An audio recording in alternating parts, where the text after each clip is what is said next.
اعوذ باللہ من الشیطان الرجیم بسم اللہ الرحمن الرحیم۔ آج ہم قرآن کے سورہ فاتر کی چند آیتوں پر غور و تدبر کریں گے۔ قرآن پر غور و تدبر کرنے کا طریقہ یہ ہے کہ سب سے پہلے آپ یہ کہ قرآن کو آپ پڑھیں۔ آپ مختلف تفسیریں بھی آپ پڑھ سکتے ہیں، لیکن سب سے بہترین طریقہ یہ ہے کہ قرآن کی تفسیر ہم قرآن سے کریں۔ سب سے بیسٹ یہ طریقے کو ہم اپنائیں۔ ہم کوئی آیت پڑھیں اور اس آیت پر ہم غور و تدبر کریں، اس کو بار بار پڑھیں اور اس پر سوچیں کہ اللہ تعالیٰ اس میں کیا کہنا چاہ رہا ہے۔ اس پر بار بار غور کریں تو ایسے بہت سے نکات ہم کو ملیں گے جس کی وجہ سے ہمارے ایمان میں اضافہ ہوگا، ہمارے فکر آخرت پروان چڑھیں گی اور اللہ سے محبت میں اضافہ ہوگا، قرآن سے محبت میں اضافہ ہوگا۔ تو کوئی آیت آتی ہے تو آپ اس کو بار بار پڑھیے، اس پر غور و تدبر کیجیے، اس پر سوچیے، پھر اس پر سوچیے کہ ایسے کون سے اعمال، ایسی کون سی چیز ہے جو ہم اپنی زندگی میں وہ چیز لا سکتے ہیں اور پھر ہم اس پر عمل کریں۔ آج جو آیتیں میں نے سلیکٹ کی ہے وہ ان کی ترجمانی ہم دیکھتے ہیں اور اس پر غور و تدبر کرتے ہیں کہ اللہ تعالیٰ ان آیتوں میں کیا کہنا چاہ رہا ہے۔ آیت نمبر 29 سے صرف یتلون کتاب اللہ واقاموا الصلاۃ وانفقوا مما رزقناہم سرا وعلانیۃ یرجون تجارتا لن تبور۔ جو لوگ اللہ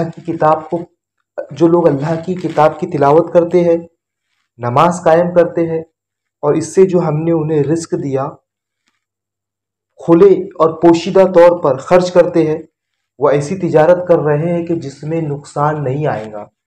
آپ غور کیجئے کہ یہاں پر اللہ تعالیٰ کیا کہہ رہا ہے کہ یہاں پر اللہ تعالیٰ ایک ایسی تجارت کا تذکرہ کر رہا ہے کہ جس تجارت کو کرنے پر اس میں کسی بھی قسم کا نقصان نہیں آئے گا۔ اب آپ غور کیجئے کہ دنیا میں ہر تجارت میں نقصان ہو سکتا ہے، لیکن صرف ایک تجارت ایسی ہے جو اللہ تعالیٰ یہاں پر تذکرہ کر رہا ہے کہ جس میں انسان کو کوئی نقصان نہیں ہوگا۔ انسان چاہے کتنی بھی محنت کر لے، کتنا ہی بڑا بزنس کھڑا کر دے، دنیا میں یہ معاملہ ہو سکتا ہے کہ اس تجارت میں اسے نقصان ہو، لیکن یہاں اللہ تعالیٰ کہہ رہا ہے کہ یہ ایسی تجارت ہے جس میں کوئی نقصان نہیں ہوگا۔ تو سب سے پہلی صفت اس تجارت کرنے کا ہم کو جو کام کرنا ہے، سب سے پہلے وہ یہ کہ اللہ تعالیٰ کی کتاب کو پڑھنا ہے، اللہ تعالیٰ کی کتاب کو تلاوت کرنا ہے۔ اب آپ دیکھیے تلاوت کے جو معنی ہوتے ہیں، جو ہم بر صغیر میں جو سمجھتے ہیں تلاوت کے معنی کے سراسری طور پر قرآن کو پڑھ لینا عربی زبان میں، لیکن تلاوت ایک وسیع مفہوم ہے کہ آپ قرآن کو عربی میں تلاوت کریں، اس کو سمجھیں، اس پر پھر غور و تدبر کریں، تو یہ تلاوت کے معنی میں آئے گا۔ اب آپ دیکھیے کہ سراسری آپ قرآن اگر ترجمے کے ساتھ پڑھتے ہیں تو بھلے ہی آپ کو سمجھ میں آئے گا، لیکن اصل جو چاشنی قرآن کی ہے وہ یہ کہ ہم اس پر غور و تدبر کریں۔ تو یعنی قرآن کو پڑھنا یہ بہت بڑی صفت ہے، یعنی یہ ایک ایسا کام ہے کہ جو انسان کو جنت میں لے جانے والا ہے، یعنی قرآن کی تلاوت، کہ قرآن کو پڑھا جائے۔ پھر دوسرا یہ کہ نماز کا قائم کرنا، اقام الصلاۃ، یعنی نماز کو قائم کرنا، نماز کو پڑھنا، یعنی زندگی بھر نماز کو پڑھنا۔ ایسا نہ ہو کہ ہمارے دل میں جب آیا ہم چند نمازیں پڑھ لیں اور پھر نہ پڑھیں، بلکہ یہ وہ لوگ ہیں جس کا تذکرہ اللہ تعالیٰ کر رہا ہے کہ یہ ہمیشہ نماز کے قائم کرنے والے ہوتے ہیں۔ کبھی ان کی زندگی میں ایسا نہیں ہوتا کہ نمازیں ان سے قضا ہو، یعنی وہ ہمیشہ نمازوں کے قائم کرنے والے ہوتے ہیں۔ پھر آگے اللہ تعالیٰ نے جو تیسری صفت بیان فرمائی، جو تجارت کے بارے میں اللہ تعالیٰ کہہ رہا ہے کہ خرچ کرو جو ہم نے تمہیں رزق دیا ہے کھلے اور پوشیدہ طور پر۔ تو یعنی اللہ نے جو کچھ ہم کو دیا، اللہ تعالیٰ نے ہر کسی کو کچھ نہ کچھ مال دیا ہے، تو ہم مال کی محبت میں مگن نہ رہیں، بلکہ اللہ نے جتنا ہم کو دیا ہے، جتنا دیا ہے، یہاں یہ تذکرہ نہیں کیا جا رہا ہے کہ کتنا دیا ہے، بلکہ اللہ نے جو بھی دیا ہے اس میں سے اللہ کی راہ میں خرچ کرنا ہے، اور کھلے طور پر بھی خرچ کرنا ہے اور پوشیدہ طور پر بھی خرچ کرنا ہے۔ تو پھر اللہ تعالیٰ نے بیان فرمایا کہ وہ ایسی تجارت کر رہے ہیں جس میں نقصان نہیں آئے گا۔ لن تبور، لن کا استعمال کیا ہے اللہ تعالیٰ نے، جو لفظ استعمال کیا ہے وہ لن، یعنی اس میں ہرگز نقصان نہیں ہوگا، اس میں ہرگز گھاٹا نہیں ہوگا۔ پھر اللہ تعالیٰ نے بیان فرمایا کہ تاکہ اللہ تعالیٰ تم کو تمہارے پورے اجر دے دے، یعنی اللہ تعالیٰ بہت قدردان ہے اصل میں، کہ اللہ تعالیٰ یہاں کہہ رہا ہے کہ تاکہ تم کو اپنے پورے اجر دے دے اور اپنے فضل سے اور دے، بے شک وہ بخشنے والا قدردان ہے۔ اب آپ دیکھیے یہاں اللہ کہہ رہا ہے کہ اللہ تعالیٰ کے پورا پورا اجر اللہ تعالیٰ دے دے گا ہمیں. پھر آگے اللہ تعالیٰ بیان فرما رہا ہے کہ اور تمہیں اپنے فضل سے مزید عطا کرے. یعنی اب یہ فضل سے مزید کیا ہے تو ہم یہ تو آخرت میں ہی جانیں گے. تو اللہ تعالیٰ اپنے فضل سے ہم نے جو کام کیا اللہ تعالیٰ اس کی تو پوری پوری اجرت دے دے گا. ساتھ میں اللہ تعالیٰ یہاں فرما رہے ہیں کہ پوری اجرت کے ساتھ اللہ تعالیٰ اپنے فضل سے اور زیادہ عنایت کرے گا. بے شک وہ بخشنے والا قدردان ہے. اب آپ دیکھیے یہاں پر اللہ نے ایک صفت کا تذکرہ کیا ہے کہ اللہ تعالیٰ معاف کرنے والا ہے. پھر یہاں پر تذکرہ اللہ نے کیا شکور کہ وہ قدردان ہے، کہ جو انسان نے عمل کیا ہے تو اللہ تعالیٰ اس کی قدر کرنے والا ہے. آگے اللہ نے بیان فرمایا کہ وہی تو ہے جس نے وہی کی آپ پر کتاب حق کے ساتھ، تصدیق کرنے والی ہے اس سے پہلے کی کتابوں کی. یعنی قرآن مجید حق ہے، یہ قرآن مجید سچائی ہے اور یہ تصدیق کرنے والی ہے اس سے پہلے کی کتابوں کی. اب آپ دیکھیے کہ اللہ تعالیٰ نے دنیا میں نبیوں کو بھیجا، ان کے ساتھ کتابیں بھیجی، لیکن کوئی بھی کتاب اپنی اصل حالت میں باقی نہیں ہے، بلکہ صرف قرآن ہے جس کی اللہ تعالیٰ نے حفاظت کی ذمہ داری لی ہے. آگے اللہ نے بیان فرمایا کہ بے شک اللہ اپنے بندوں کو خوب خبر رکھنے والا ہے، دیکھنے والا ہے.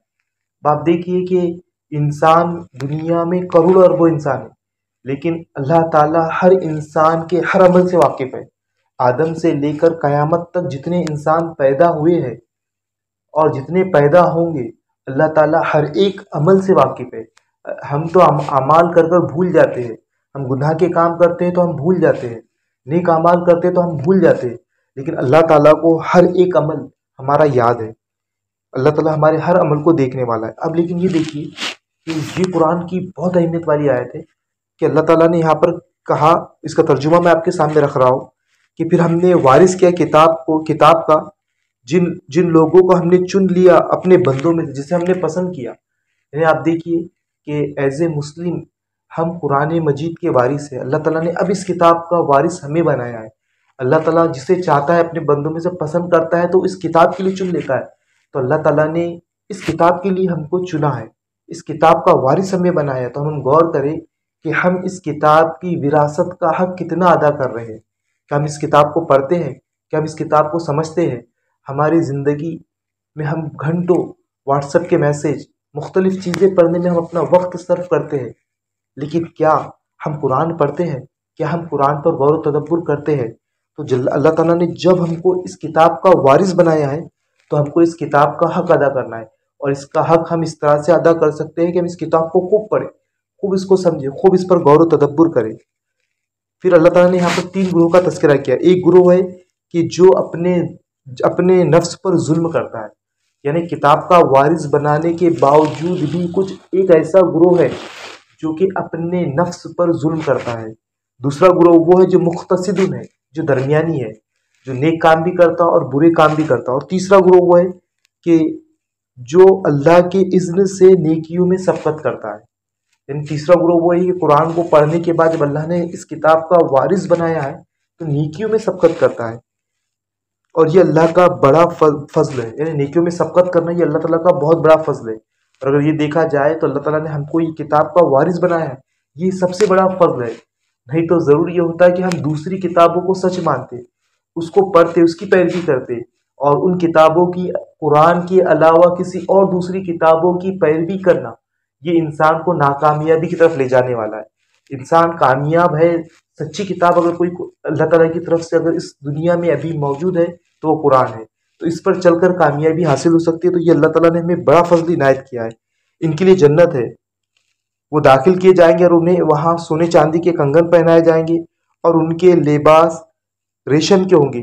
وہ کہیں گے کہ تمام تعریفیں اللہ کے لیے جس نے ہم سے غم کو دور کر دیا، بے شک ہمارا رب بخشنے والا قدردان ہے. اب اگر ہم اس آیت پر غور کریں تو اللہ تعالیٰ نے کتاب کا وارث بنانے کے بعد فوراً اس بات کا تذکرہ کیا، جنت کا تذکرہ کیا. اب یہاں پر اگر ہم مختلف تفسیریں پڑھیں تو مفسر کرام کی الگ الگ رائے ہیں، لیکن اکثر مفسرین یہ کہتے ہیں کہ کتاب کے وارث تینوں بھی گروہ جنت میں داخل کر دیے جائیں گے. اب آپ دیکھیے کہ کتنا بڑا اعزاز ہے یہ کتاب کا وارث بننا، کہ یعنی کتاب قرآن کو ماننے والے لوگ جنت میں داخل ہوں گے. لیکن اگر یہ دیکھا جائے، ایک مفسر کرام کی رائے یہ ہے کہ تیسرا گروہ جس نے نیکیوں میں سبقت کی وہ جنت میں جائے گا. لیکن آگے کا مضمون یہ بتاتا ہے کہ تینوں گروہ بھی جنت میں جائیں گے. یہ اللہ تعالیٰ زیادہ بہتر جانتا ہے. اللہ تعالیٰ ہم کو اس آیتوں پر اور مزید غور و تدبر کرنے کی توفیق دے. آپ غور کریں، لیکن اگر ہم اس پر غور کریں تو قرآن اپنے اندر وہ تاثیر رکھتا ہے. اگر اس کو پڑھنے والا ابتدا میں اگر گنہگار بھی ہو اور وہ قرآن کو پڑھتا ہے، قرآن کو سمجھتا ہے، تو قرآن اپنے اندر وہ تاثیر رکھتا ہے کہ اس کو مقتصد بنائے، وہ اس کو درمیانی بنائے، یعنی نیک اعمال کرنے والا اور برے اعمال کرنے والا. اور جب وہ درمیانی بنتا ہے، قرآن اپنے اندر وہ تاثیر رکھتا ہے کہ اسے نیکیوں میں سبقت کرنے والا بناتا ہے. تو یعنی یہ کہ قرآن اپنے اندر بہت تاثیر رکھتا ہے. تو ظاہر سی بات ہے کہ قرآن کے جو لوگ وارث ہوں گے، جو قرآن کو پڑھنے والے ہوں گے، وہ ہر حال میں کامیاب ہوں گے، کیونکہ قرآن اپنے اندر ایسی تاثیر رکھتا ہے کہ انسان کو وہ نیکیوں میں سبقت کرنے والا بناتا ہے. تو اب ضرورت اس بات کی ہے کہ ہم قرآن کو بہت زیادہ پڑھیں. وہی تو ہے. پھر اللہ تعالیٰ نے آخر میں جو بات یہاں پر جو گنوائی وہ یہ کہ اللہ تعالیٰ قدردان ہے. یعنی اللہ تعالیٰ جو ہم نیک اعمال کر رہے ہیں ابھی اوپر جو یہ نہیں، یہاں پر جنتیوں کے الفاظ کہ بے شک ہمارا رب بخشنے والا ہے اور قدردان ہے، کہ ہمارا رب قدردان ہے. وہاں پر وہ دیکھ لیں گے کہ ہم نے کیسے اعمال لائے تھے، لیکن اللہ تعالیٰ نے ان اعمال کی قدر کی اور ہمیں اعلیٰ مقام میں، جنت کے اعلیٰ مقام میں داخل کیا. آپ دیکھیں یہاں پر اللہ تعالیٰ بخشنے والا بھی ہے. اب اس رب نے ہم کو یہ عظیم کتاب دی ہے. اب ضرورت اس بات کی بنتی ہے کہ ہم اس کتاب سے کتنا فائدہ اٹھاتے ہیں، اس کتاب کے مطابق کیسی ہم زندگی بسر کرتے ہیں. تو ہم کوشش اس بات کی کریں کہ ہم بہت سی کتابوں پر ڈپینڈ ہو گئے، ہم بہت سے لوگوں پر منحصر ہو گئے، تو ہم ان سب کی غلامی سے نکلے. اسلام بہت آسان دین ہے، اور اصل دین جو ہے، اسلام کا اصل دین قرآن ہے. لیکن ہماری اکثریت یہ ایسی ہے کہ جو اس قرآن سے ناواقف ہے. تو ہم کسی پر ڈپینڈ نہ رہے، ہم قرآن کو خوب پڑھیں، اتنا پڑھیں کہ جتنا ہم سے ہو سکتا ہے ہم اتنا وقت اس کتاب کو دیں، اس کتاب کو حفظ کریں. تو جتنا ہم اس کو پڑھیں گے، جتنی محبت اس کتاب سے کریں گے، ہم آخرت میں اتنے زیادہ کامیاب ہوں گے. اللہ کی محبت اتنی زیادہ ہمیں حاصل ہوں گی. دوسری یہ کہ اصل دین کا شعور اگر کسی چیز سے آ سکتا ہے تو اللہ تعالیٰ کی کتاب ہے. اگر ہم اللہ کی کتاب کو نہیں پڑھیں گے تو ہم دین کی اصل جڑ تک پہنچ نہیں سکتے، دین کی اصل روح کو ہم سمجھ نہیں سکتے. تو قرآن کو خوب پڑھیے، بہت زیادہ قرآن پر توجہ دیجیے، دوسروں پر منحصر نہیں رہیے. یہ سب سے بڑی دلیل ہے ہمارے پاس آخرت میں کامیابی کی. یہ فرقان ہے، یہ کرائٹیریا ہے، بس اس کو پڑھنے کی ضرورت ہے. اس کے بعد والی کچھ آیتیں ہیں یا اس کے بعد والے درس ہم اگلی ویڈیو میں دیکھیں گے. آپ سے درخواست ہے کہ چینل کو سبسکرائب کیجیے اور ان ویڈیو کو آپ اپنے دوست احباب میں شیئر کیجیے.